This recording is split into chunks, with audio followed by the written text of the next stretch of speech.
गेल्या 25 वर्षांपासून प्रलंबित असलेला जळकोट बस आगाराचा प्रश्न आता चांगलाच पेटला आहे.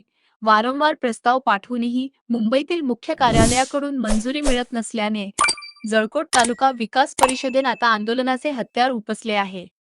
विकास परिषदेचे तालुकाध्यक्ष संग्राम कदम यांनी आपल्या कार्यकर्त्यांसह आज 14 मे 2026 पासून जळकोट तहसील कार्यालयासमोर अन्नत्याग आंदोलन सुरू केले आहे. जळकोट हा लातूर आणि नांदेड जिल्ह्याच्या सीमेवर असलेला डोंगरी आणि तांड्यांचा तालुका आहे. तालुक्याच्या विकासासाठी दळणवळण सक्षम असणे गरजेचे आहे. मात्र गेल्या पाव शतकापासून येथील बस आगाराची मागणी प्रलंबित आहे. अनेक वेळा प्रस्ताव पाठवूनही केवळ आश्वासनेच पदरी पडत असल्याने नागरिकांमध्ये मोठा संताप व्यक्त होत आहे. एकमत डिजिटलकरिता ओंकार सोनटक्के, जळकोट. जळकोट तालुका होऊन 25 वर्षे झाली. आजपर्यंत जळकोटला पुरेशा बसेस नाहीत, ना स्वतंत्र बस आगार मंजूर झालेले नाही.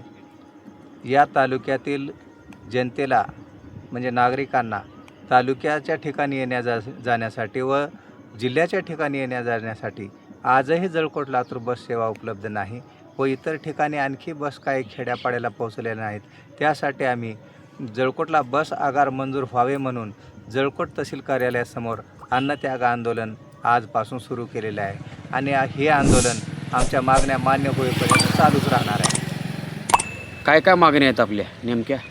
जळकोटला स्वतंत्र बस आगार मंजूर व्हावं व बस आगार मंजूर होईपर्यंत जळकोटला 25 बसेस देण्यात याव्यात व लांब पल्ल्याच्या बसेस या जळकोटहून चालू कराव्यात, ही आमची प्रमुख मागणी आहे.